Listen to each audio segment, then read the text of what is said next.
Okay, so I never break the fourth wall, but I'm gonna do it right here, right now. Thank you to everybody who's been like liking and commenting and subscribing. It's been real nice. All right, that's all I had to say. Thank you very much. No, for real, I really mean that. I just sound like a dickhead because I'm sick right now, but I really do appreciate that. So yeah, I don't really ask for that stuff very often, but you know, it helps out a lot. Thank you. Okay, all right, let's get into it. This might just be one of the craziest and most petty gaming disses of all time. Coca-Cola just has too much beef with Pepsi. They don't even know what to do with it all. You know, that beef is just beefing up. So I guess you can deem what I'm about to bring up as part of the Coca-Cola Wars, which is something that has been waging since the 70s. That's got to be one of the greatest rivalries in, you know, history. Coke versus Pepsi. Though both of them were founded nearly 100 years before this even happened, it would be specifically in 1975 when the first shot would be taken. Right from the, at the time, failing Pepsi company. Well, they had their hard times and even went bankrupt at one point. They just weren't keeping up with Coca-Cola. So what did Pepsi do to remedy this and start a feud that would last, you know, up until now and probably forever and ever as long as Coke and Pepsi exist? Well, I'll go ahead and tell you. Pepsi decided to create the Pepsi Challenge, which was simply a taste test that Pepsi set up in public areas such as malls and other shopping center type locations, you know, basically anywhere that they knew that they could draw a crowd. What they did was set up a table with two different non-named drink options, which is where they encouraged people to come and drink both of them and simply tell them which one they liked better. Simple as that. I'm sure that you've gathered by now that it was in fact both Pepsi and Coca-Cola that were being taste tested. After the person decided, the bottles were then revealed, and believe it or not, Pepsi was actually the main choice for many, and the challenge itself was actually quite a big deal at the time, having the challenge promoted on their cans and even in commercials. Also, there's this button that was made. I don't know if it was a consolation prize from Pepsi or, you know, if Coke made it as a retaliation. Either way, Pepsi started something that I don't think they were quite ready for. So, and a quick thing that I want to mention, after looking into some Reddit testimonies from users who have actually participated in the Pepsi challenge, which is sort of flawed anyhow. It's just one sip after all that they got to take. Anyways, most of the people who said that they actually chose Coke during this, you know, led to the organizers to become rather butthurt, with some people saying that they were told to just finish the Pepsi instead of the Coke, like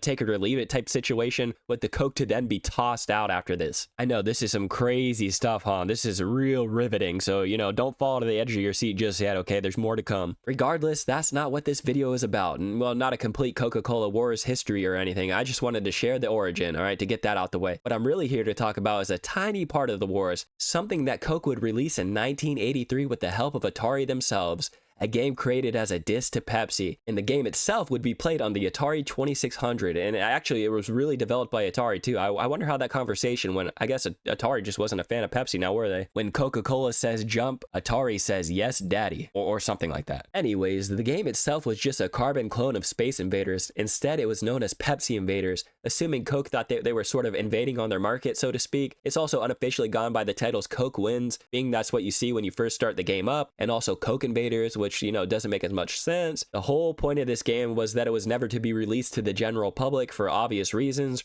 Rather, it was made as a gift to Coca-Cola employees, like their sales executives during a sales convention or something like that. Just what everybody wants after some hard work, a good old bootleg game. I mean, okay, not really a bootleg, but it sort of feels like it, doesn't it? Regardless, only 125 copies of the game were ever even made, and the original copies came in a plain white box with a little red stamp that read, Atari goes better with Coke, while the game cartridge itself actually had no artwork at all, though it has been revised after some time to look like this. By the way, Space Invaders had many clones. This one was just with Coke, based off the home version of the game, not the arcade one. Here's a quick little side fact for you. Space Invaders was actually the first arcade game to be officially licensed for home use in 1980, and here 3 years after, Atari hacks it and uses it for Coke. I mean, that's just truly wild stuff right there, isn't it? I really wish that there was more context to the backstory and why they decided that this was the best thing to do. Did they really want to jab at Pepsi so badly enough to actually consider making this an insider joke piece? I mean, because like I said, it's no advertisement because it was never even released, as, you know, one would expect it not to be. But still, who's, you know, like, all right, let's make a Coca-Cola versus Pepsi game and then throwing them in a space battle too. Well, you want to know what? It actually worked, because I'm pretty sure that Pepsi, you know, they really felt that deep down inside, because as far as I'm aware, they never even rebutted to this little situation. Wimps. Now, as for the game itself, you only get 3 minutes and you just have unlimited lives available, so you can just keep playing it and playing it over and over again, going through different waves.